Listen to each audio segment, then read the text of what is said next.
Welcome to Common Unity. I'm Jason Fox. And I'm Dr. Gabriel Lewis. And we are bringing the community together with a common unity. Let's do it. Let's drop in. Okay. All right. You done breathwork before, brother? Not a lot. Oh, let's go. Okay. Right. So what we'll do, this is called the Cool2beConcious Daily. Basically, it's used to slow the mind down. Okay, when it's racing a little bit, we get stuck in our thoughts, our heart's racing. We can use the breath to slow it down. And it's so needed in this world at the moment. So what we decided to create was something really practical, accessible, but also like short, and it doesn't take a lot of energy. And this is called the daily. We're going to breathe in through our mouth and out through our mouth 22 times. So it sounds a little bit like this.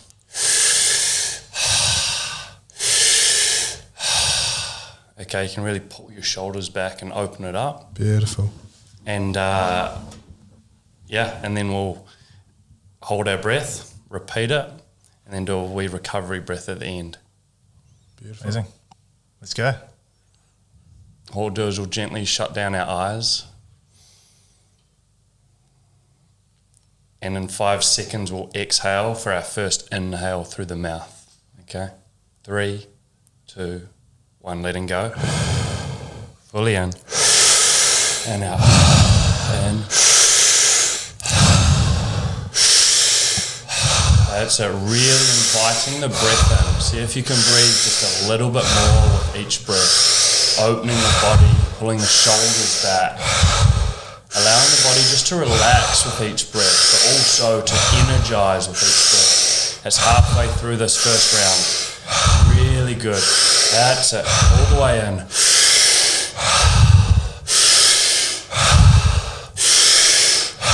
Embracing any lightheadedness, tingles, as we find our last 3 breaths here. And on our last breath, a really slow inhale, a slow exhale, and hold. Now just feel your mind at a little bit more ease, a little bit more space, tingles, lightheadedness.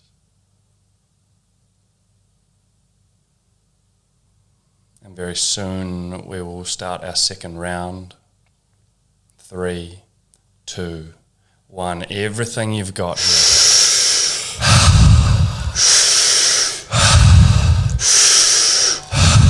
Really pull your shoulders back, pull them up, open the lungs on that inhale. That's it, like you're trying to pop a balloon. Fully in. That's over halfway now. Really inviting that breath in, the home stretch here. Fully in, let go. Fully in, let go. That's it, embracing the lightheadedness. The tingles is all completely normal. Surrender to the sensations. We find our last 5 breaths. That's it, all the way in.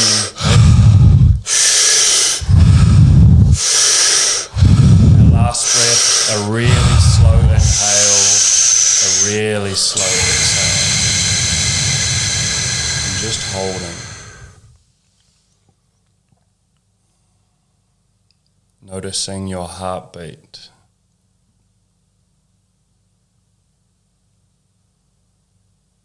Feeling that stillness.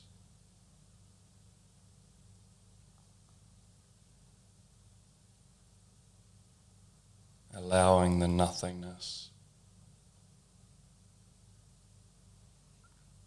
Our recovery breaths will be in through the nose for 4 seconds, out the mouth for 8, and 3, 2, 1, in through the nose, 3, 4, out, 3, 4, 5, 6, 7, 8, in the nose, 3, 4, out the mouth, 3, 4, 5, 6, 7, 8. Just gently bring it back in and out the nose. letting your natural breathing rhythm take back over. Allowing yourself to come back into the room, come present with yourself and with those around you. Just gently opening the body, rolling the shoulders, the neck. And here we are, after the Cool2beConcious daily. There it is. There Beautiful. it is. So who have we got here, Gabes? So, welcome to Common Unity, guys. So, I met Ryan a few years ago and we connected on a very deep level and became very, very close. And I since saw him, he moved to Australia where he met somebody who was on a similar journey to him, where they've both grown, learned, become closer to who they truly are without being distracted by the world. And they've created a bit of a movement. Is a small, very humble way of actually saying they've created this large community, not just in Australia but in the world, and they're now come back to New Zealand to kind of share the movement and message of breathwork with you all. So I know it's got other people that do it here in New Zealand too that are amazing, but look, this is the Cool2beConcious boys and they're doing a phenomenal job, and welcome to Common Unity.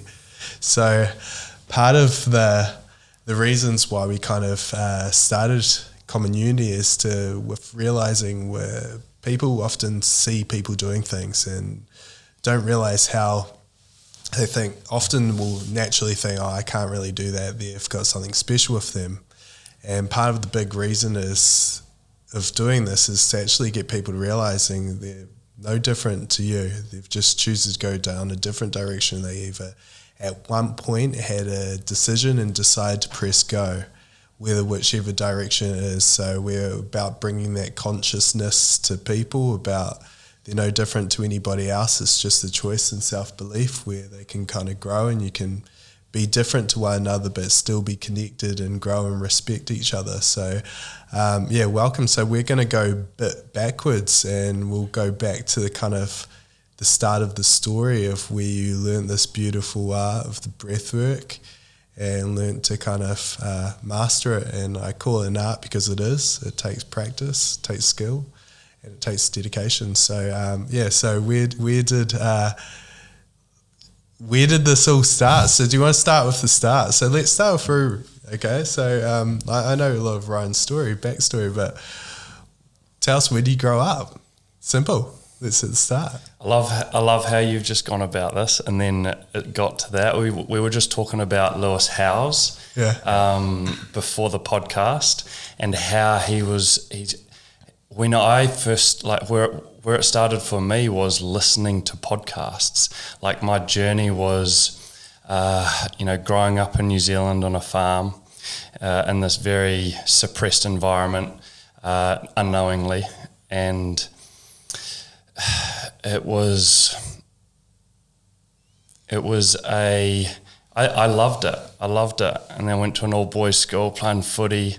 I went to Christchurch Boys High. It's known as one of the best rugby schools in New Zealand, and just thinking, life was good, and it was.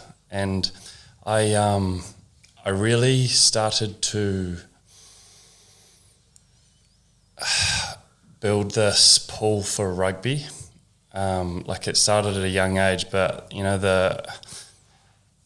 growing up as a Kiwi kid, it's like you're an All Black or you're a failure. That's what that's what it sort of felt like. And so I attached to that All Black dream, and I was like, fuck, this is me. And I really put a lot into that, and my heart was in it. I loved it. I was so passionate about it. I'd never miss a game on TV of the All Blacks. I was so dedicated to footy. I went to the right school, these kinds of things, and I was starting to make the steps in that direction. I got to I got a rugby scholarship to university over here in Australia, and I was making the right steps, Reds under 20s, things like this. And then I got a professional rugby contract opportunity in Scotland. And when I got to Scotland, you know, that was like the dream come true. I've finally fucking made up pro rugby players, the dream come true. And it was like the complete opposite. It was like, fuck. Be careful what you wish for. Yeah. It's like, fuck, I've spent my entire life working towards this, and this isn't it. This isn't for me. There was lots of different factors that played into that feeling in my body. One was having broken up with my first girlfriend. Didn't know how to express emotion to work through that feeling that was overcoming my body. And just having a broken body. My body had been speaking to me saying, Roo, this isn't for you anymore. But I was so attached to that in my mind. My identity was so attached to becoming a rugby player. That's who I thought I was. I was nothing without that, I couldn't let go of it. And it led me to becoming very sick. I was in a coma, and the coma, I feel it might have awoken something in me or just stripped something back from me. Because after that is when I started listening to my body a little bit more. I'd listen, you know, when I got an injury, I wouldn't push through it. I'd actually slow down and rest a bit and let it heal. And then I'd probably go again. But what my body was really wanting was a different path, a different direction. It was speaking to me saying, Roo, you're breaking if you keep going down this direction. And so I started listening. And as I started listening, my body started feeling better. I moved back to Australia where I loved the sunshine. And I just started playing rugby for the love of it again. You know, why did I do it in the first place? It was like, I remember being a little kid and, you know, hanging out afterwards and just having fun. You're very present during the game. And that's when I got that love of it back again. My body was a lot better. No injuries throughout the season, and it was just it was like, oh fuck, I'm back. Yeah. And it was nothing to do with being a professional. It was just about connection with other humans, with friends. So what made you kind of want to trust to listen to your body? Because especially if you hadn't kind of navigated that path beforehand, what kind of made you kind of trust that process? It was that if I didn't trust it, because when I was in that coma, I was pretty much dead. Like, not many people come out of that, but I did. So I was like, if I don't trust my body anymore, you die. Yeah. Basically, you die.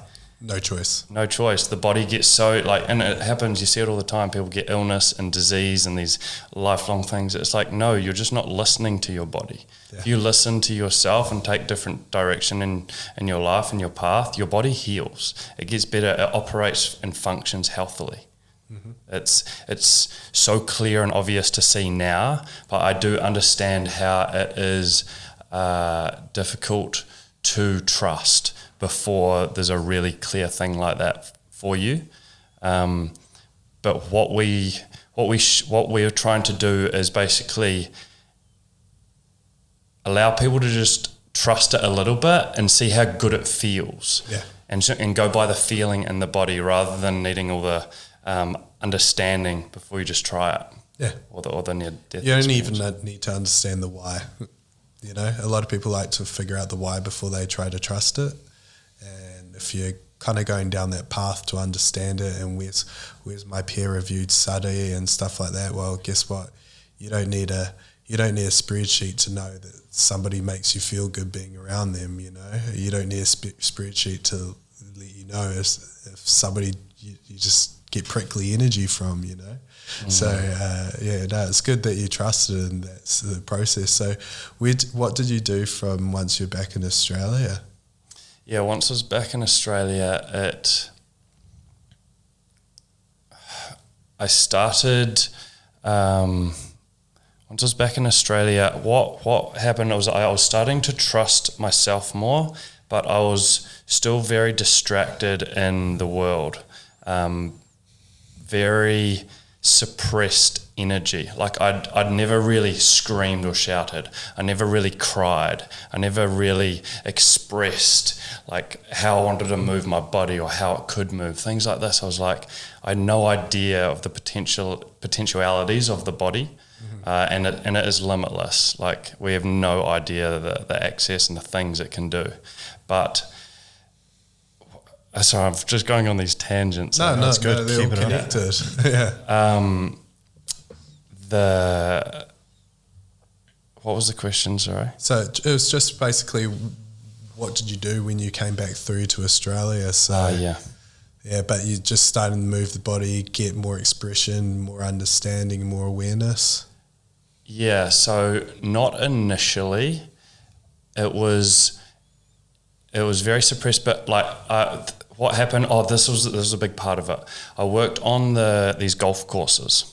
So I was playing rugby like it wasn't even semi-professionally. It was like you'd get $150 a game. I was playing club rugby, and it was still high level. It was still competitive. Like I enjoyed that, but working on a golf course as my job. And as I worked on the golf course, you're just sitting there cutting grass and you're cutting these like beautiful lines, getting it looking nice and smooth. Appreciate it. Thank you. Keep that OCD. But no, it allowed me to rewire my mind because I was listening to podcasts. And it's the reason that we have a podcast and we want to do more of them, because they played big parts in our journeys. Like this auditory sound and these messages from these minds and these people that are like world leaders and changing the world and doing amazing stuff, understanding how their brain works and what vibration they are at through the way they speak, their words, and how they land in your body. And it was like I was doing that for 6 to 8 hours a day, sitting on this, grass cutter, lawnmower, and getting these fine lines. So I was in a very meditative state, unknowingly. Yeah. But this is like any sort of repetitive job that you might be in, or if you're driving your car or whatever it is, like you're almost in a hypnotic state sometimes when you're listening to these podcasts. And basically that was starting to rewire my mind, and it opened up the possibilities, I guess, or the less limitations. And it allowed me to go, actually maybe I could give that thing a go, where I'd in the past have normally gone, no, that's just bullshit, it's magic stuff, or that's what the woo-woo people do. And for me, that was when Wim Hof got interviewed by, might have been Lewis Howes or Joe Rogan, and he was talking about climbing Mount Everest in his shorts and swimming under the Antarctic in like ice cold water for 50 meters. He did that. He swam under ice cold water in the Antarctic and for like 50 meters, and he went blind before he got to the end. And so he's trying to, he lost sight because it was that cold. He was trying to get out of the ice and he couldn't find the thing, and he was swimming around and he thought he was dead. And then he was like, but that moment before he felt like he was going to die, he had one more like push up and he found the hole, and that pulled him out, and he swam 50 meters under the ice in Antarctica in like Speedos. Like this guy's incredible. He's out the gate. But he is a normal human being. And his message was, any human being can do these things. And I was like, fuck, he's fucking right. Like that landed, I felt it. And it's just, this is our message as well. It's like any human being can be a beautiful, loving human. Like you can love everyone. You can hug anyone. You can have conversations about anything with any other human at your depths, as we do on a daily basis. Like it doesn't blow our own mind, it blows our old mind, like what this actually is, but we don't see it from the outside, so it feels very normal to us. And our message is, we can all live like this. And it's a powerful thing to know how powerful you are, but we all know it. Like deep down, when I was listening to these people, I knew I could do that. I knew it, but there was just so many limiting beliefs in my mind. And so it's a process of unlearning those. Oh, it's like, as a child, like anybody can relate how clever children are. And then it's just like you get a 2-year-old and they're like little geniuses, and it's just us dumbing them down.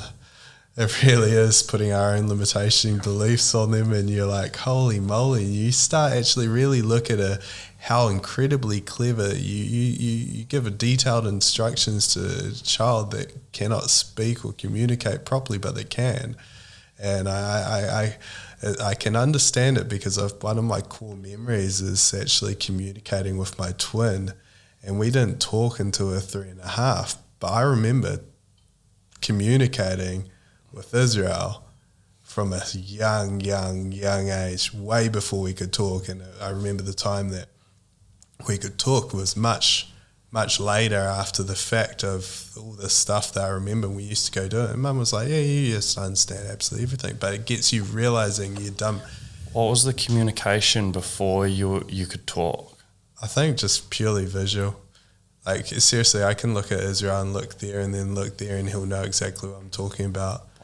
Yeah. So you're like almost but that's like more than just eyes, right? So it's an energy, right? Yeah, it's an energy, but you can't explain it. Yeah. So, like, say for example, like I hit when we were in primary school, we never used to play together because we were split up in class. We ended up having different groups and stuff, and we never used to play together. But one lunchtime, he really was trying to find me, deep trying to find me, and he couldn't find me, and then he ended up finding me. But 10 seconds before it, I slipped over, hit my head, blood everywhere. He was the first person I saw when I looked up, and you're like, okay, explain that. You can't explain it. They'll have something there that he just felt this huge urge to try and find me. And this is from a young age. So you can kind of start to see these little connections, lots of little things where you can't explain it, but it happens. And so he lost that connection with you when you'd knocked yourself out?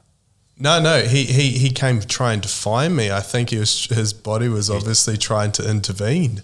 He knew something was up, so he was trying to find him to help him. So he was trying to find me and found me too late. So, but it happened to be something that was at the time was the most impactful thing for me that happened. It was the most comforting and first thing that I saw, so it was absolutely fine. So it was, you start to go through those connections that some things you can explain it, you can understand it, but if you kind of try and get normal society, you kind of understand and explain, you're like, oh, you're going to be very hard pressed.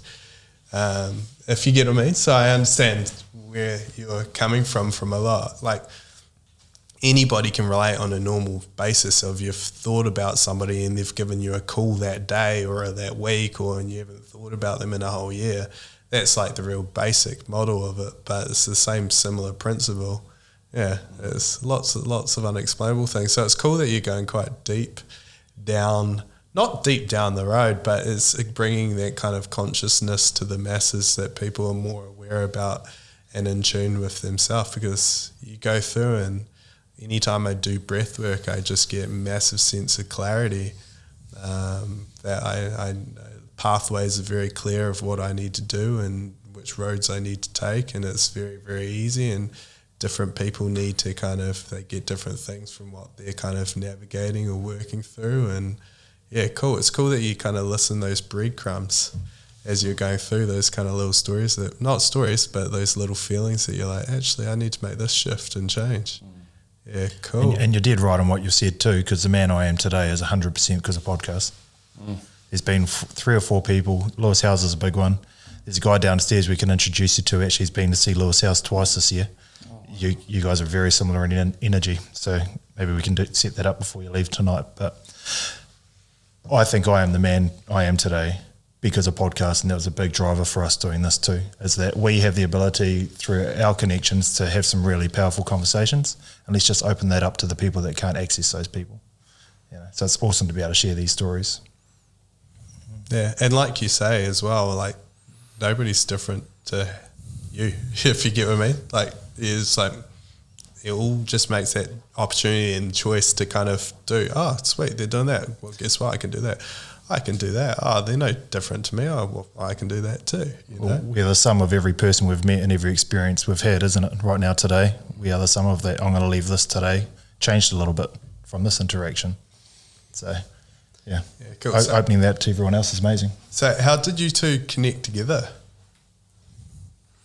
Well, we went to primary school together back when we were 11, 12 years old. But we disconnected for many years.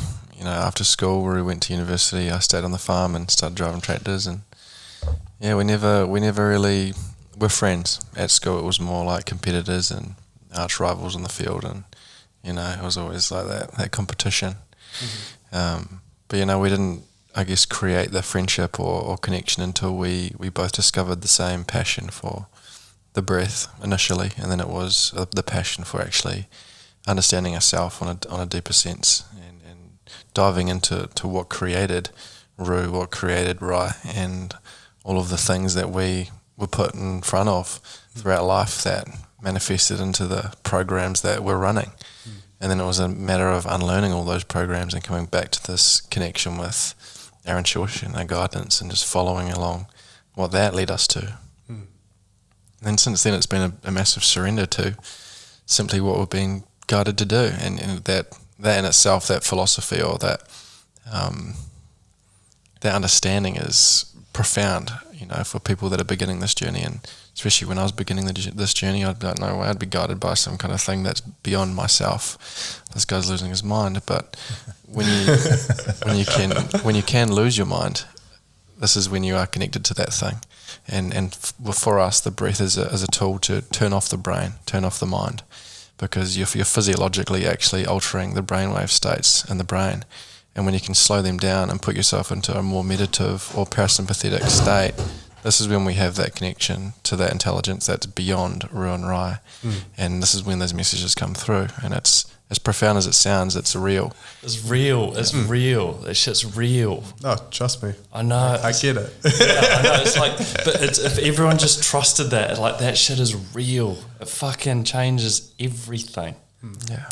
And ever since then, yeah, we've just been bouncing off one another, just exploring the depths of this paradox, and there's no limitations to it. It just gets deeper and deeper, and we've just developed from, you know, really surface level breath work to now we're taking people through like massive trauma releases and having them have like Kundalini activations and full out of body experiences in a safe space because we've been there ourselves. And that's just from literally putting ourselves in the guinea pig pen and playing with this stuff and exploring it, you know, to the point of where we actually think we're going to physically die. And at that point, at that edge is where you have the most profound experiences.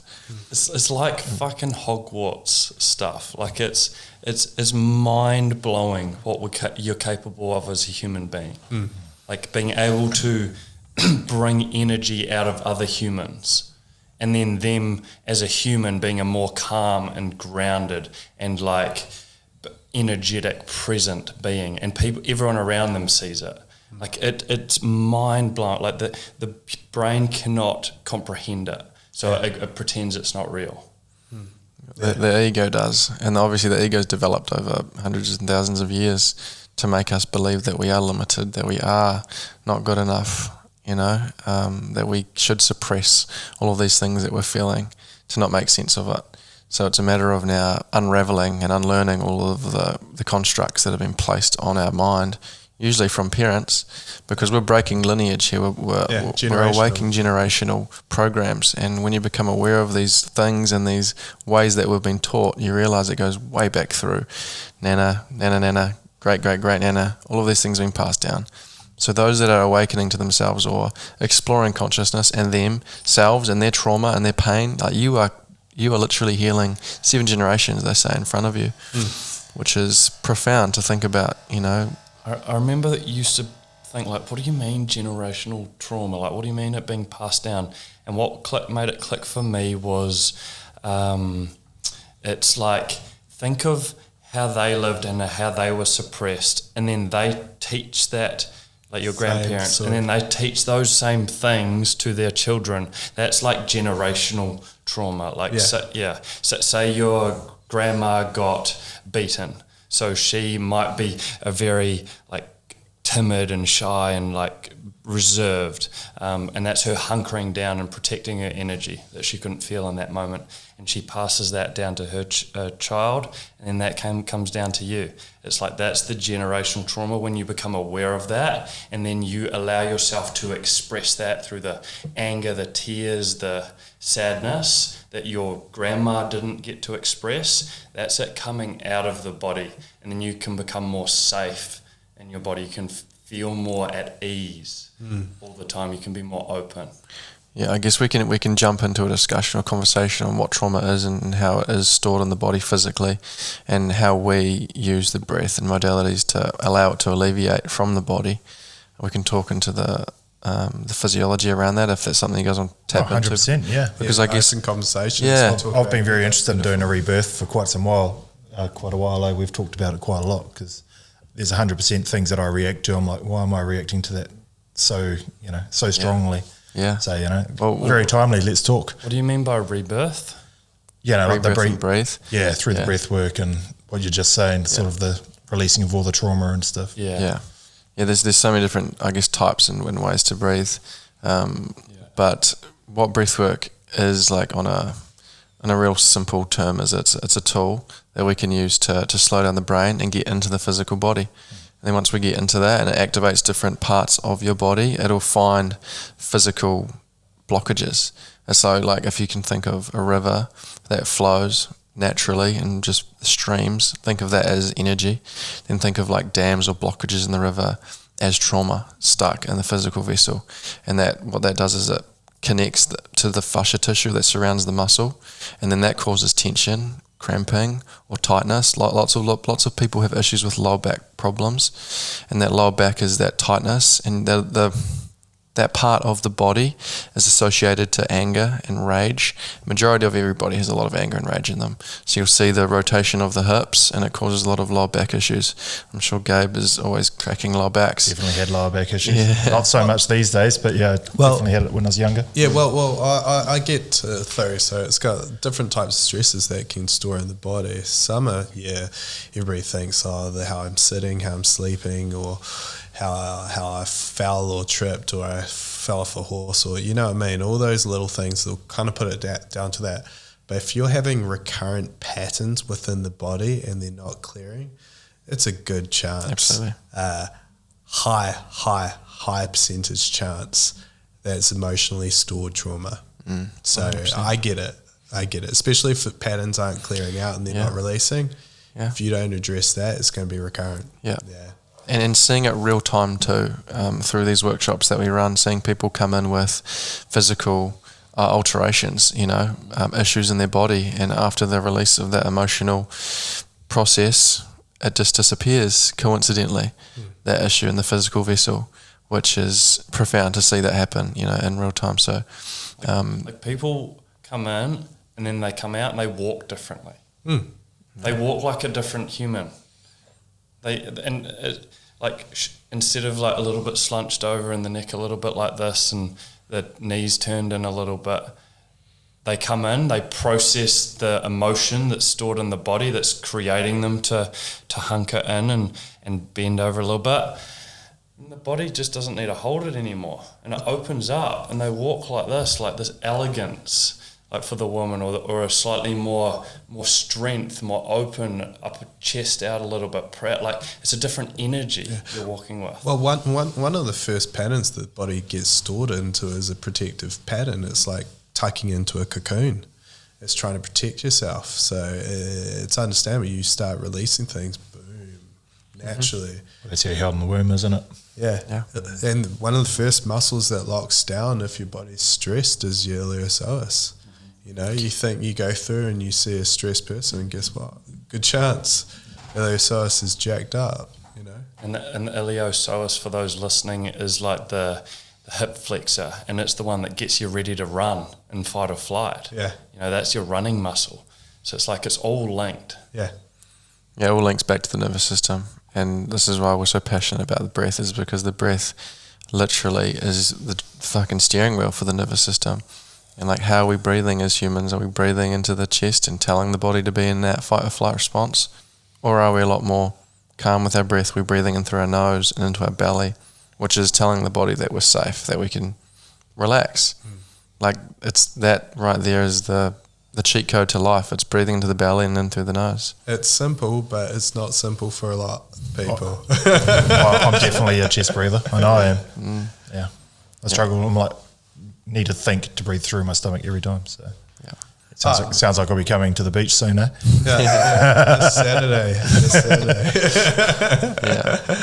Yeah, it's so impactful and important. So, yeah, I was always saying, like, it's quite cool and impactful as well, seeing like you'd both do well individually, but it's got this other level of energy when you're doing it together and creating this kind of movement.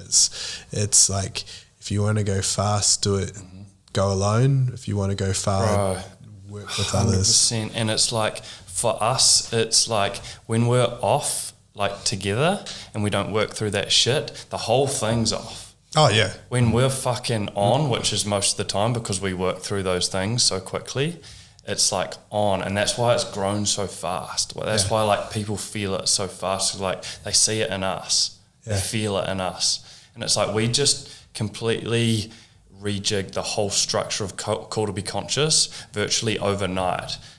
And we had one person with resistance, and then we had one conversation, and she was more in trust than everyone else. It was like, there's that depth of trust in us, and it's a felt thing. Yeah. For context, there's 70 people that we had to give that and bring that information to, that have literally stopped what they're doing on Saturdays to be a part of this movement, and we've just altered the whole entire operation. And everyone was like surrendered to it and trusted in what we believed and felt.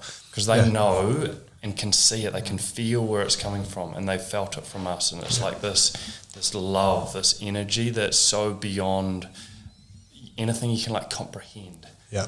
So it's like that they feel it, they see it, and then they trust it. But they don't only trust it within us, they trust it within themselves. Yes. And it's been so beautiful to witness them growing along the journey with us. Yeah. So what's your goals with regards to, you've got facilitators? Yeah, we've got practitioners, and Sorry, I'm answering questions if I know nothing. yeah, no, absolutely. We've got a few practitioners now that are dotted around Australia. There's about 70 of them. We actually called them 100 facilitators before. Yeah. That's probably maybe a little bit more associated with this space. But we asked them, like, look, we want to call you guys practitioners. It's a little bit more like credibility, a bit more strength in that word. And they're like, fuck yeah, let's do it. And they all voted for that as well. I like that. Yeah. Well, it's not just facilitating. Like, you're actually connecting to them on a more emotional and I understand with level. regards to why you'd be a practitioner in the breathwork, because it's a process, it's constant practice. It's not a facilitator where you're just kind of here, tick that box. It's a lot more than that. So I think the word is more fitting. I agree. Yeah, there's so many aspects to taking someone through a breathwork journey. Like, you're not just going off the street, sweet, you're ready to go, let's go. You're noticing how they are responding to you, how their nervous system is sitting, and if they can actually handle a breathwork journey. Because if they're not ready, they'll just completely shut down, and they'll actually probably potentially be impacted with more trauma on the body, the nervous system. And even since the beginning, we've always been like, this isn't 100% past thing. Like, we want to create the best practitioners in the world in breathwork. Like, it's, and breathwork, not only breathwork, like, people understand when we say that, it's like, okay, breathwork's just a tiny part of it, because it's so much more than that. But breathwork is like the access key. So we want the best practitioners in the world for breathwork to get people to unlock this part of themselves. Yeah. And that has taken us going so deep within ourselves, within it, to be able to hold them all through it to that level. Oh, you have to have that understanding. Yeah. I've got this, it can go on a basis level, and Like, you can't ask somebody to do something that you haven't done or experienced yourself. Full stop. It's that simple. Full stop. Or have opinions on things that you haven't tried or explored yourself too. Yeah, exactly. No. So a lot of people that will be having hesitation with regards to this or this new kind of breath work or anything like that, or having an opinion strong enough to even have an opinion, I guarantee would not have tried it or experienced it. So when you think about it, the opinion's actually invalid. 100%. And it's also as well, like, I've got this thing, like, everything works. It's just a matter of if it works right for that person at that time, if they're open to it and in the right space. If they believe in it. Exactly. Yeah. So, and people ask me all the time with regards to, what do you think about this modality? What do you think about that? It's great if you're open to it. You know, it's if you're closed off, nothing is going to be beneficial because you're going to sense hesitation, resistance. It's not going to work how it should do, and nothing's actually formulated. Like, I could do an adjustment for you, Roo, and then I could do an adjustment for Ryan. Exact same force, completely different response for your body depending on where it's at. So I get it. That's the beautiful thing about individuality and humans. Like, we're so different, which is awesome. Going back to your question with what we're trying to achieve and do with these practitioners is, we want to set up locations across the planet where they can create a space for people to come and tap into this end of the breathwork journey, the very shallow, short, gentle aspects to breathwork, so they can have that seed planted, explore it, create a relationship with it, and then start to build into the more deeper, powerful end of the breathwork journey. So that's really what we're doing. We're just giving everyone a space to come that's a really high vibe, accessible and fun, and free now, which is going to be exciting for people to come and give it a go. They've got no excuses. Come on down, meet your community, and connect with like-minded people that are open to explore these things. And really, that's the goal, is to have them across the world and have our practitioners ready to take people to the deeper aspects of breath, to have those massive transformations, because that's when the families shift. That's when the parenting shifts. That's when everything shifts, when they go really deep into themselves. Generational trauma. Mm-hmm. And what was happening is we're getting a lot of people to the stillnesses, and we'd only really taken the practitioners to the depth to hold a stillness. And what we were realizing was people were coming to the stillnesses 3 or 4, 5 times, and they were like, all right, I've got what I needed. Like, the first one would be like the best day of their life. Like, it's changed their whole life. They quit the job, they do something different. And then they do 3 or 4, and they're already staying at that level, and they're like, what's next? And we didn't have it.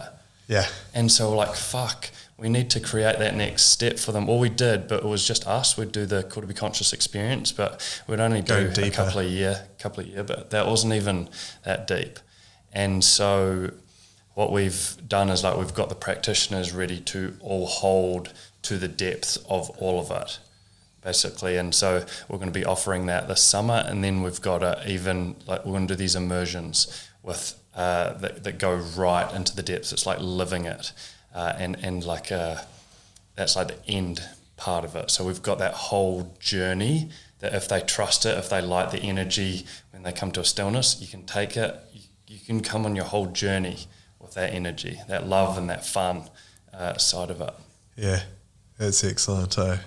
That's so cool. I'm excited. This has all just come through like 2 days ago, and it's like, okay, a script flipped, and it felt so good in our bodies because we're pushing so hard for stillness all year round, and it just switched. And because, like, bro, we were the sickest we've been in like 3 or 4 years, and it was because we weren't listening to ourselves. Like, myself especially, I'll explain my part of it. Like, going back to how I was talking before, is not listening to my body again. Yeah. And it was starting to shut down because we knew we needed to take energy back from pushing it into stillness all year and just do it in a shorter period of time. But we didn't trust that because some of the practitioners were like, oh no, we want to do it. But we didn't trust it. I was like, fuck no, we need to just be strong here, but we didn't. We let them, their voice guide it more. Yeah. And so, no, it was like bringing that power back and trusting in this decision, which has got us to where we are already. I was just about to say, you've impacted thousands upon thousands of people already in a short space of time. By trusting yourself, why would you go against it? And it's probably almost that extra purpose too, right? You've built like leg one, but where can we take it from here? What's next? How can we take the people to that next step? So now you've got that passion for it again. I've had a similar experience. You guys don't even know what I do. We can talk about that another time. But, you know, I got stale in my job. I was like, I've found a solution, I think, to a lot of the headaches that I had in that job. And now I'm like, happy to work 15-hour days because let's get here. This is amazing. I'm going to fix something. I'm going to impact people's lives. So, you know, it gives you that drive to go, you know, put it in second, third, fourth gear and go again. It's a completely different energy when you're doing it from your heart instead of like for money. You know, like we and it's another thing that we've sort of burnt out. Like we weren't giving ourselves an equal energy exchange through Cool2beConcious. We've been paying ourselves like from anywhere from $250 a week to $350 a week for the past 2 years. That's all the money we make. Because we were like, no, it's not about that. But we've started to realise it's just energy. And so that's not an equal energy exchange for how much energy we're putting into this movement. So when we've realised that, and so we're changing that a bit, and it feels really good as well. And just doing the decisions and then noticing how it feels in your body afterwards. And we feel so much more lighter since we've changed that stillness structure and we've put in these other things, and it's like we're energized again. Like I'm barely sleeping. And it's not because I don't it's not because it's just you don't need as much sleep when the energy's coming from here. No, I get it. I was having the conversation. Well, I have it all the time, but I was having the conversation, but I have it a lot actually. A lot of people ask me, man, you're always great. And I'm like, I actually can't believe I get paid to do this. I cannot believe I get paid to do this. I would do this, and I've said on the podcast before, if I won $40 million, I would still be working in this room doing the exact same job that I do because it's part of who I am. I absolutely love it. The only thing is I'll get to work faster because I'll drive a different car. And then they believe that. They're like, oh, he's into cars. So. You are. You're there so quickly. The fancy ones. You love cars, bro. You love how they move and stuff. You know what it is, what it really comes down to. It's the same thing with jiu-jitsu. Whenever I'm racing or in there and I'm going full tilt, I'm 100% present. The exact same thing when I'm doing the adjustments. I might be off there looking at this side of thing, but I'm fully present here. Nowhere else. Nothing else in the world exists right there. Yeah, so that's why I love it. And it's the same thing with being a breathwork practitioner. We do these hour-long breathes, and it's like that. But you've got to be right there as well. Like, because if you're not there, you don't catch that person's diving a bit too deep for where they're at. They may not be able to come in. That might be a little bit more traumatic for them. They can't handle it. You need to catch in that. They have to be able to fully trust you. Like fully trust you. And you are that person for them. So you can't be anywhere else. And it's like, and you have to trust yourself too. You're like, I'm not going fucking nowhere. We're right here. And that is the energy that allows people to experience that beauty within themselves. That's all we do. It's interesting that same energy, but in such different fields. Different, but still the same. It's just human optimization, getting the most out of people. That's what I said at the beginning of this podcast, like to be in flow and to access parts of the brain that have all the information and wisdom, you have to be present and in a parasympathetic state. And you have to be right here. If you're not, when you're racing in that moment, you crash. And if you're not, when you're holding someone through a deep trauma release breathwork journey, they get re-traumatized.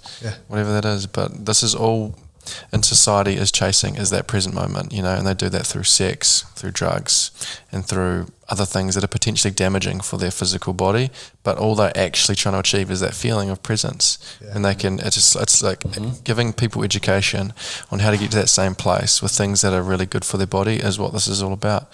Breath work, find the stillness, find that moment, and they go, whoa, that's what I've actually been searching for through alcohol, drugs, sex, and all these other things that are fucking my body up. And a purpose. You know, that's why I find like that for me personally, I can only speak from my personal experience, but that clarity is like, ooh, yeah, cool, that's what I need to do. And it's often very, very similar to what I'm currently doing, but just tweaking little fine-tuning moments, and it's like, cool. Yeah.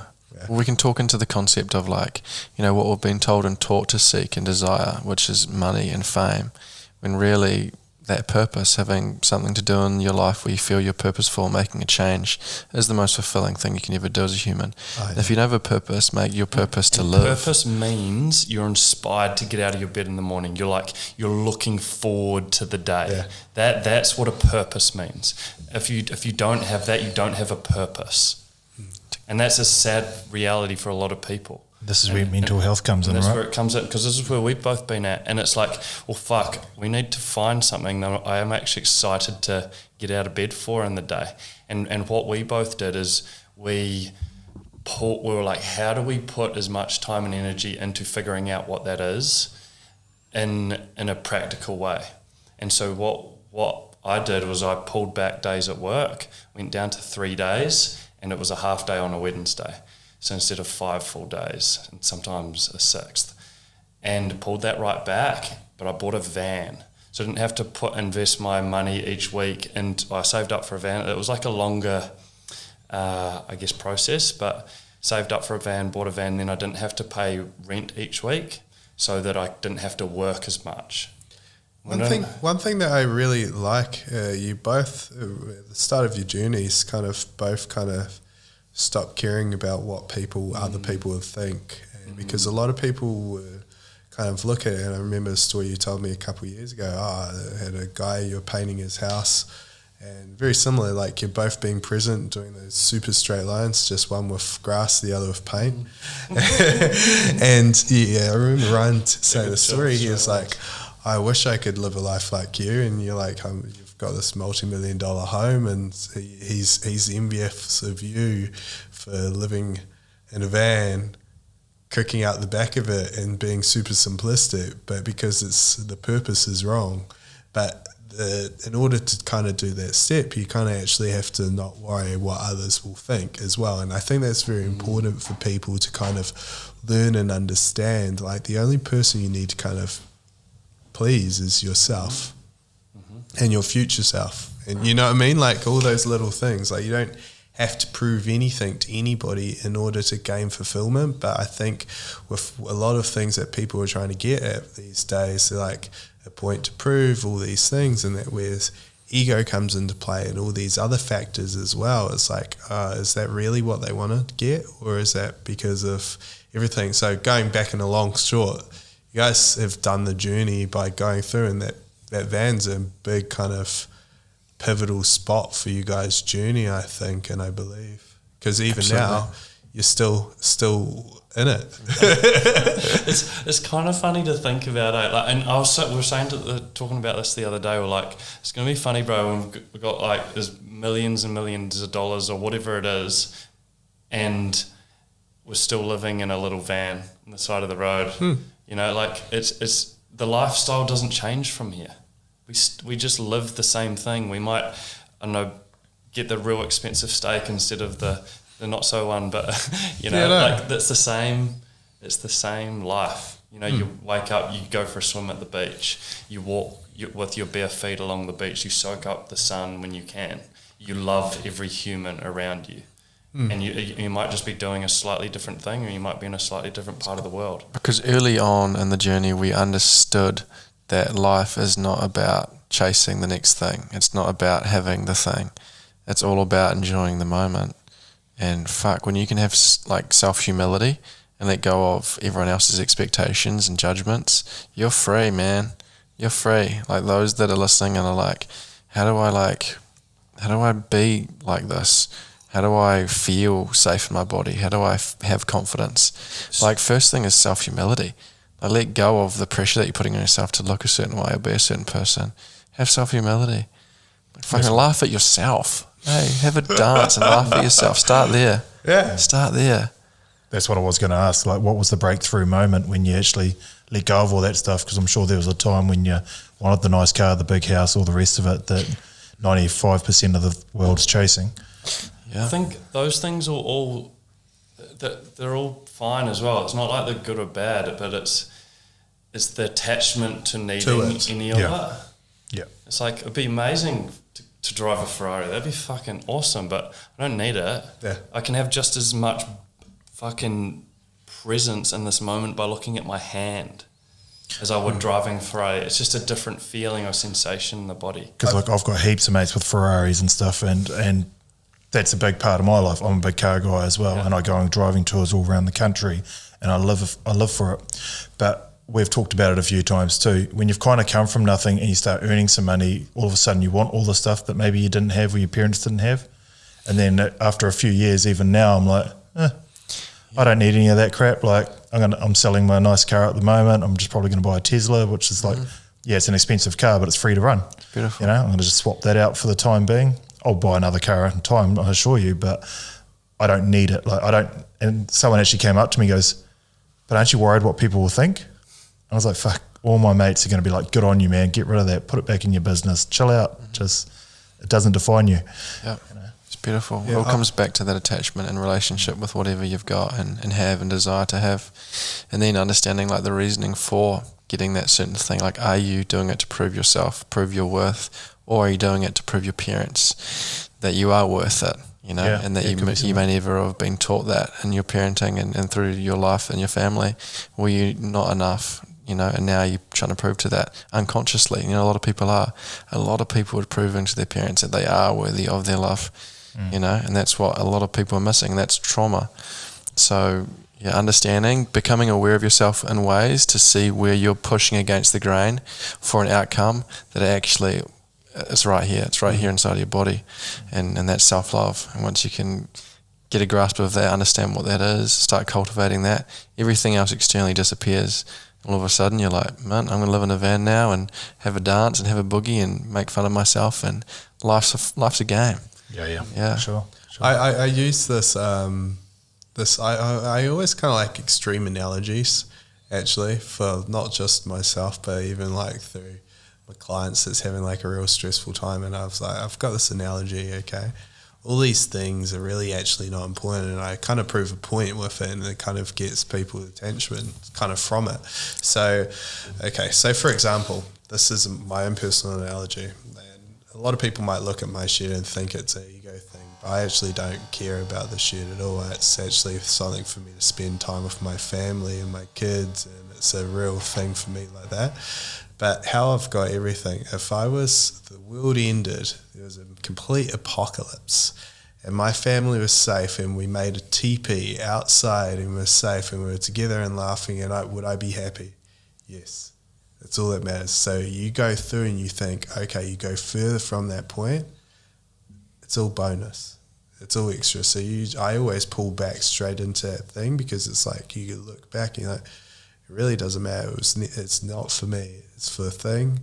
You know, it's a cool space to be in, awareness, especially if like you can still have the nice things, but as long as you don't have them going, oh, I'm a better person because I've got that thing. No. Right, it comes back to the way that you explain that. For me, what I picked up on is the most important thing in life is to have people around you that you care for and you love and that support you. And that's all it is. Yeah. You know, everyone is looking for that. You know, whether you look at gangs, for example, those men are just looking for a family. They're looking for people to have support with and to feel connected and to feel loved. That's all it is. Those that are wearing the fancy jewellery or the Louis Vuitton or whatever that is, they're looking for somebody to love them through that material stuff. You know what I mean? So like understanding that your needs and desires are all right here in your close vicinity with the 4 or 5 people in your space. And if you're looking for family, you didn't have that support or love with your blood family, you can create that, you can cultivate that within a conscious community, you know, that know and understand that all we're really desiring and needing is love and support, unconditional love and support. You touched on my favourite, I call it a debate topic, but I call it, it depends on your perspective. Like some people call it a debate topic, mine's a more of an eye-opener topic. Okay, I might say, actually, I'll tell you afterwards. Okay, I'll tell you. Cliffhanger here, hey, cliffhanger. I'm sure okay, I've got this thing that I always really, really like. And it's some people will get very triggered by it. Excited by this. Very, very, very triggered by this debate topic, okay? Juicy. It's juicy, okay. What's the difference between a gang patch and a burqa? What does a burqa stand for? I don't You even know. Is it the full black gown thing? I won't go into the details of why, because it will probably end up becoming where. Well, for me, there's none. Okay. What is a burqa like? It's a little bit of religious movement versus something else. But and I won't get into it on here because I kind of don't want to be on it. But it's just a symbolization. It's a symbolization. Yeah. So, but depending on where people's perspective is, they'll find it highly offensive that I even said that or compared the two. But my personal opinion, there's got no difference. I can see it straight away. Yeah. Well, do you not want to expand on that? Okay. That's how Kanye gets in trouble. Yeah. You can really... You like the New Zealand something about the juice? Fuck, I'm calling his wrong name. My only reason why I say that is because, okay, some people will say, okay, burqa is religion-based, okay? The gang patch is religion-based. Oh, people will die for the burqa. Guess what? Yeah. Gang members die for the patch. It's a subset of beliefs and understanding that they're living by, a build, a family, purpose, and awareness. So they've all got the same factors. Hence the reason why I say there's got no difference. It might be super polarizing for some people. It might be very hard to hear, but the core of it's no different. No. I think your comment isn't really projected at a burqa, though. No. That's the way it's explaining it all. He just wants the title clickbait.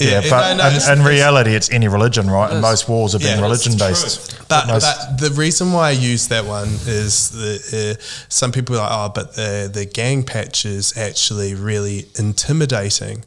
Well, depending on your perspective you'll find a burqa intimidating. Yeah. And people will argue, well, it could be a male under that with bombs. And that's not the case, okay? So I'm not saying at all, but this is where I'm getting at. So that's why I use the argument point of view of those two examples. Yeah. And it's a very nice eye-opener to get people kind of going, think a little bit deeper without realizing, but it's just about connection and understanding, being close and being loved. It's really what it comes down to. And you can use any kind of example to make it really simple for people. Is a religion is believing in something greater than yourself and being a part of something that's greater than yourself. Being a fan for the Crusaders compared to being a fan for the Highlanders, two different religions. You stand for that separate religion.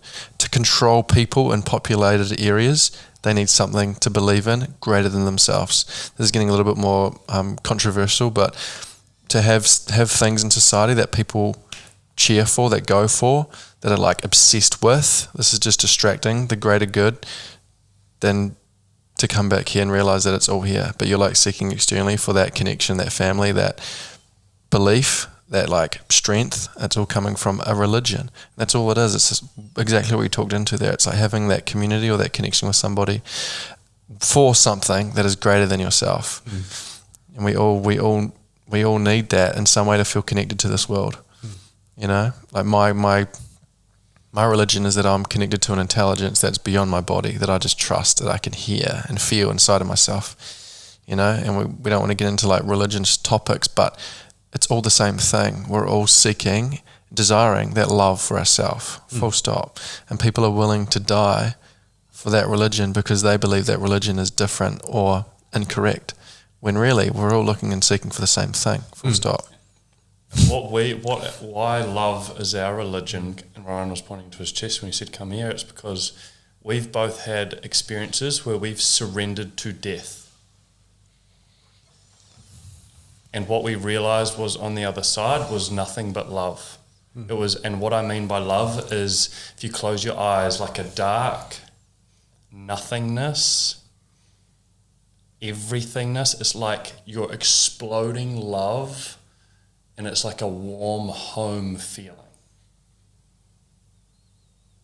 I thought I was being suffocated, and there was a moment where I surrendered to being suffocated or drowning in my own saliva. And my body was shutting down. In a moment, one of those moments, I surrendered to death. And as I did, my heart exploded. And it was just like I was buzzing. I didn't sleep for 3 days. Ryan had a similar experience. I'll let you explain that one if you want to. Yeah, I've had a little listen and touch upon. Anyways, similar experience, and I was holding him at the time. It's like his heart stopped, eyes rolled, and he was holding on. And I said, "Trust, brother, you're going home to love."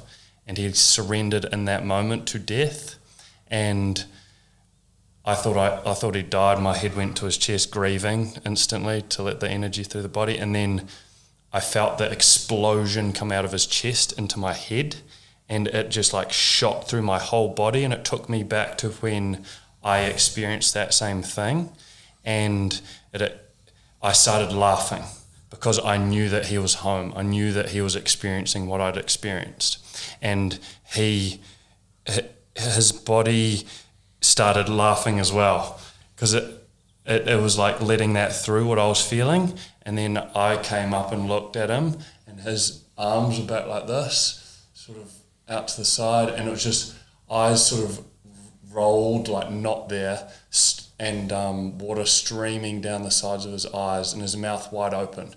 He was just like pure bliss state, and I was just sort of laughing, or just witnessing the love, the beauty just straight in his eyes. And it was that for us is home. That is why we believe in what we do. We believe that love is beyond all of it, and it allows us to see love in every other human, because we know we're just regular humans, and we've been able to experience this, and we know that this is within every human. So it's like we want every human to be able to experience this level of love in their body, and it's just an energy beyond us. We don't even do this, bro. We're not even doing this Cool2beConcious thing. Love is. We just surrender to where it guides us and who it guides us to have a conversation with, and talk to and reach out to. Yeah. So I'm just going to cut to it. I'm going to be the hard hitter now. Okay.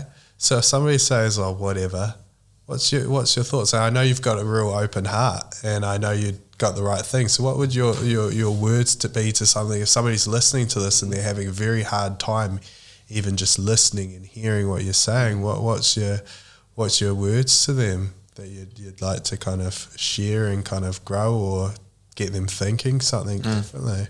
Yeah, I'm never going to push anything onto anybody. I'm never going to try and convince them, because that was my experience and Rue's experience individually, and from that it's altered our entire reality and the way that we see the world. And people can have these experiences in many different ways, whether that's, a near-death experience, and, people say that they, once they're paralysed or have that accident that takes off their legs, their whole entire reality shifts. For us, that was that moment, and ever since then, I've understood that life is very, very special, and it's an opportunity to love more. From that experience, the first thing that came through to me was I need to mend any relationship in my life that there's a negative charge to. Because if I died there, I know that the person that I had that negative charge towards has a negative energetical attachment to my body. And I was like, I can't live with myself in that way. That was one of the first things that came through. And I was like, wow, it just shows how important relationships are and connections are in your life. And for me, I couldn't do it. So from that moment, I made it my opportunity and my job to reach out to everyone that there was a negative charge toward. Exes, old friends that I'd left, and old connections and family that I had negative connections with that were, left on negative terms. I was like, I need to go and mend all of these things, because in that moment I literally thought I was gone. I was gone. I thought I was dead, And when I came back, I was like, holy shit, I'm still here in this body, and I get an opportunity to mend all of these things and bring more love to the world. And it was mind-blowing. If I was to hear myself speaking to this 3 years ago, about this guy's lost the plot. I was driving tractors, chasing sheep, racing motocross back then. I was your stereotypical bloke. And now I'm like, fuck, all of that was just a distraction from what I truly desired as a human, which was to be loved, and I'm sure everyone can understand that. Do you truly feel loved? Even if not at a level that they're even aware, at a subconscious level it is. Of course. Even if it's Glory, the world's number one boxer, guess what? They want to be loved and adored without realizing us. Why would you do it? Yeah. They want the whole world to love them in a lot of ways, don't they? That's why they're striving for that greatness. That is it. A lot of people at the top, it's either through deep trauma, and it's like pushed, and it's like absolute limits of the brain, like dedication, or it's from a place of love. Like these people are beautiful people. So it's like that's where you get the polarity at the top, and it's very clear to see who's who. And then those that are listening and they're going like, but why? But why? Like when you reach this level of connection and openness with yourself, like your energetic capacity goes through the roof. And that's not just with your physical energy. This is like monetary. This is every energy comes to you. The more that we've cleared our whole body from all of those heavy energetical emotions that were in it, the more heightened our energetic capacity is, but also we become a magnet. We bring in all things. Like this is how manifestation works. You raise your level of vibrational consciousness, everything comes to you. So the less we've detached emotionally to all these things that held us back, the more energy, money has circulated back into our field. Well, I like how, sorry, I'll just say this. I like how for the fact as well, you've actually stated earlier on the equal exchange of energy, okay? Because you need to have an equal exchange of energy. You can't just give. And by having an equal exchange of energy, automatically you're going to actually be impacting more people. 100%. Because the equal exchange, guess what? You impact more people, more equal exchange, it goes through. It's not like in order to be pure and right, you can't. You got to have nothing. It's not stupid. the opposite. It's the opposite. Yeah, actually. It's just equal exchange. It would be the same if it was you're greedy and you took more. It's like no, that's unbalanced as well. Let's take the equal exchange. Exactly. Yeah. So no, it's cool. So it's important to kind of touch on, but you'll actually be impacting more people by doing that, and I use that same analogy as well personally, and it works. And coming back to your question, if someone goes whatever, that that might be struggling or whatever, it's like you don't have to do this. Don't do none of this. Like this is a podcast, you go carry on doing your thing, but just know that this is an option. Like this, if you want to, you can try this thing and just give this a go and see what happens, see how your body feels. And if it doesn't work, sweet. Like you don't have to do any of it. And it's that's what we're big on. We're not pushing. Yeah. We're like just creating a space and opportunity if you choose to. This is what works for us. And guess what, guys, as well? It's not like a easy, quick, 5 sessions, you're going to experience this. No. It might be 100 sessions. Who knows? That person might need 1,000. They might need one. That was me. I was the one who needed one. We've got like people like that swear by it. No, it's fucking heaps. But that's the thing. It's like you don't know. Everybody's different. But it's that 1% better each day, isn't it? Regardless of what you do in life, if you can be 1% better each day at whatever it is you're trying to achieve. Absolutely. And if you're happy, beautiful. But if things keep happening in your field or in your vision or in your life that are challenging you and causing suffering, like fucking give something a go. Like zoom out a little bit. And if you're still willing to just push through and your life's a struggle and you're just hammering away at it, how much more suffering must you go through in order to make a change in your life? Like what will it take? Like what will it take you? That's my question, because it took me physically shutting down, panic attacks, body always sick, ill. I was still in denial, Crazy what people put up with in the body looking back. It's like they're just like sick and chucking meds down, acid reflux. Like when you become more in tune with your body, you put up with none of it. you're like, fuck that. Like, we had ice cream last night. I saw Ryan putting on a story. He's woken up with puffy eyes and like can't like shit in his. My head's all jammed up and I'm clogged. feeling it as well. Yeah. Like, whoa. It's like you can't skip it either. So it's like, there's no like going back. I've got this analogy, okay, and I use it all the time. And once people's awareness starts to improve, like say for example, when their awareness isn't that great within their body or in their life or within self, you can kind of compare it to like a swamp. Okay, you put a car into a swamp, you don't notice the swamp's there. So if you have your crap and you fill your body with crap or toxic relationships or anything, you're not actually aware of those relationships or the food or the input or the trauma it's having to your body because it's a bit of a swamp. But then as you start to go through and start to clean up that swamp and it starts becoming a wishing well, okay, you put a little dollar there and it's sparkling away and it's starting to trickle and it's really glistening, it's caught your attention like that ice cream for you guys last night. You're aware that it doesn't belong there. It's not that you're just as sick as what you were when you're back there. You're aware that your body needs this, and that now that that's there, it's your body's going, okay, that doesn't belong here. Let's sort that out. So you're actually catching it much, much sooner than catching it at the bottom of the hill. So you're actually the proactive rather than reactive response. Like, it's like, are you going to be the victim or the creator of your reality? Yeah. And I remember when I started becoming a lot more of the creator, because I was creating greater limiting beliefs, that's when things started changing. You know, instead of being like, oh, fuck, why does this happen? Why does that happen? It's like, oh, amazing, this has happened. That is obviously I need to make a change there. Oh, that's happened. Oh, maybe I need to make a change there. And it's like just trusting that that's working for you. Like all these things that may be annoying or frustrating or hard in your life, that's actually working for you. It's for a greater purpose. If you trust that, it's a powerful energy, and the universe will put things and thank you in mysterious ways. It's called like synchronicities, and it's beyond what you can think. You're like, how the fuck? Oh, the universe! Like it gets beyond a point where it's like a coincidence. And you're like, oh fuck!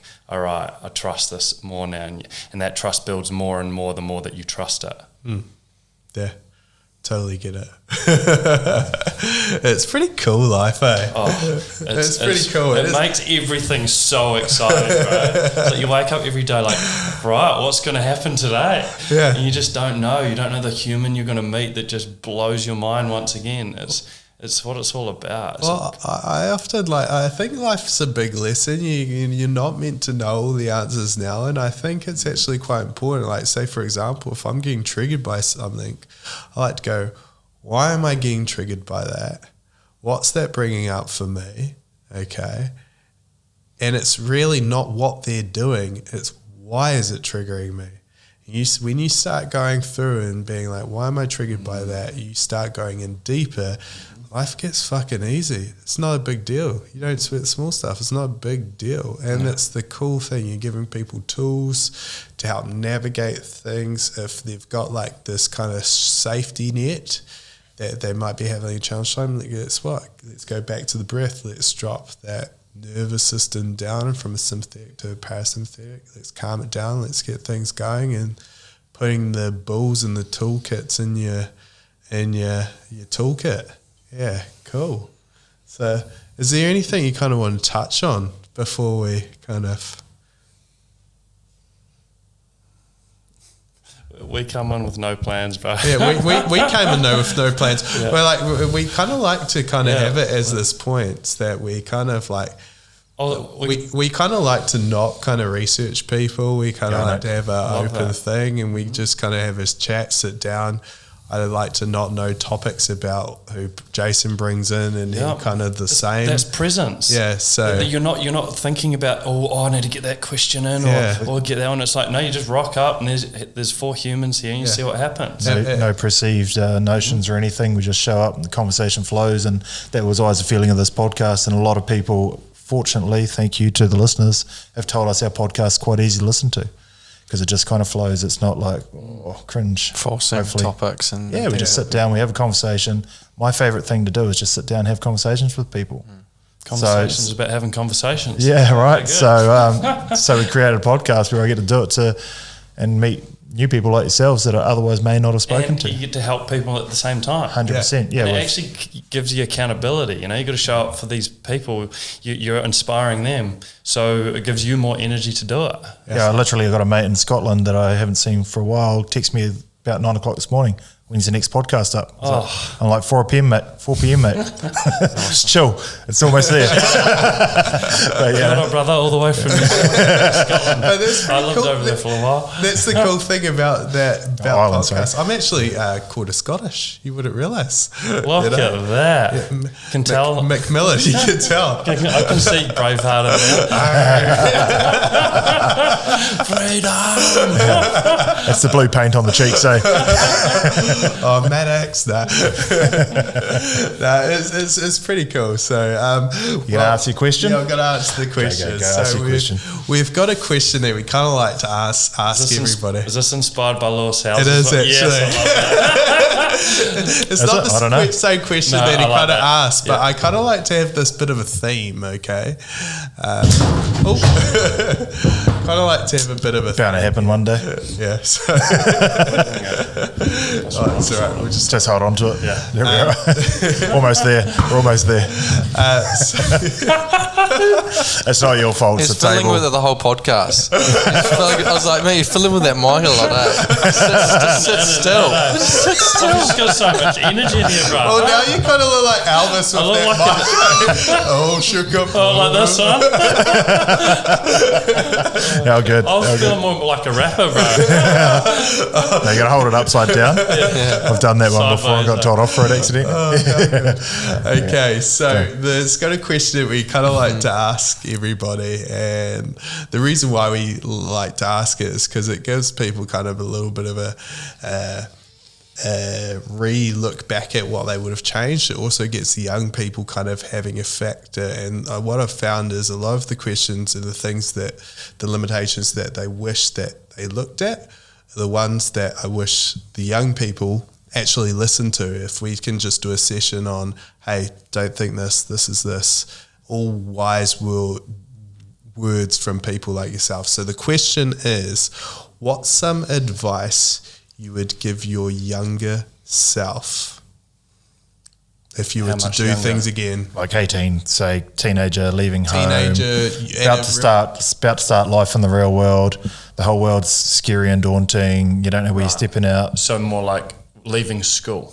Yeah. Any point It can be anywhere. you found it was impactful Pivotal. for you. Yeah. Right.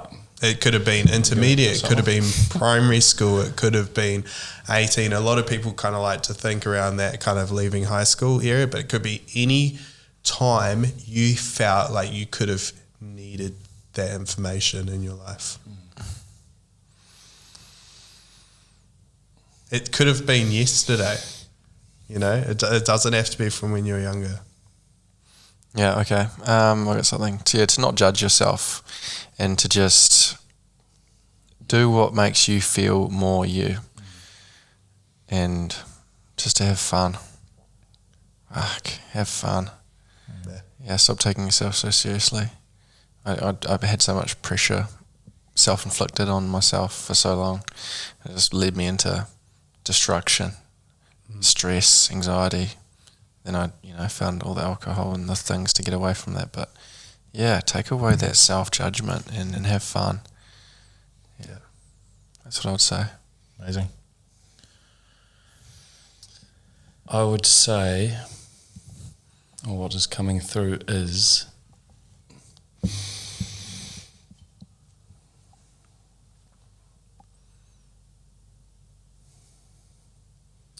to do that uncomfortable thing you need to do for your greatest good. Yep. You need to do it, and it's going to be good for you. I don't know what that is, only you do. Awesome. Eat the frog. That's It's a good book, that.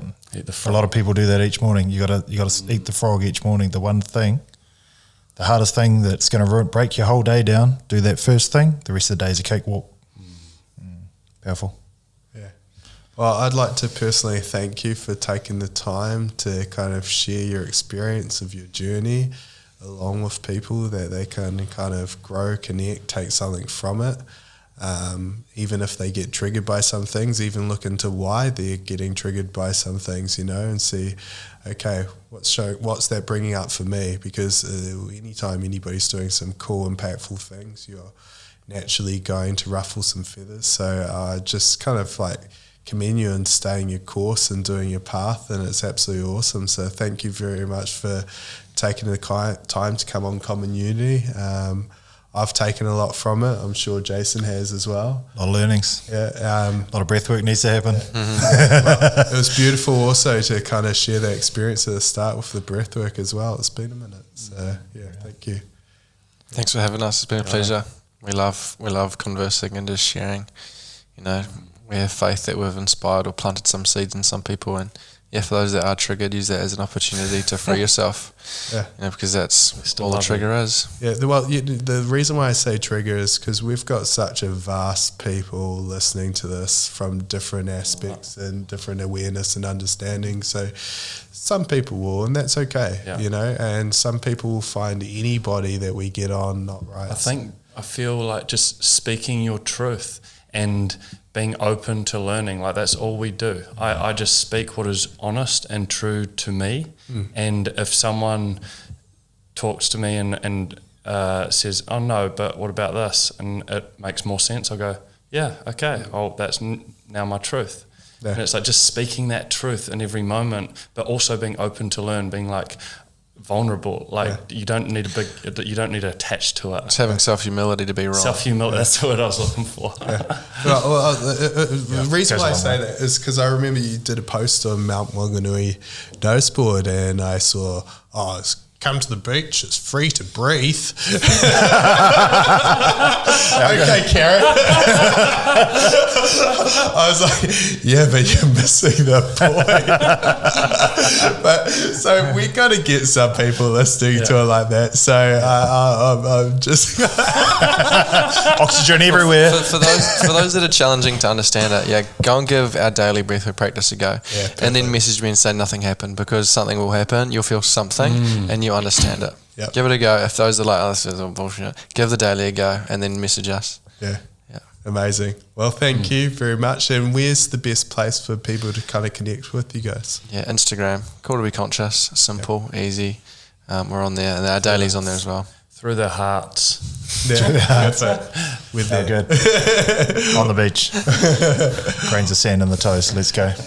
Awesome. Thanks, guys. Really appreciate you coming on. I'll be breathing. Just breathe. Just breathe. Kia ora. Awesome. Thank you.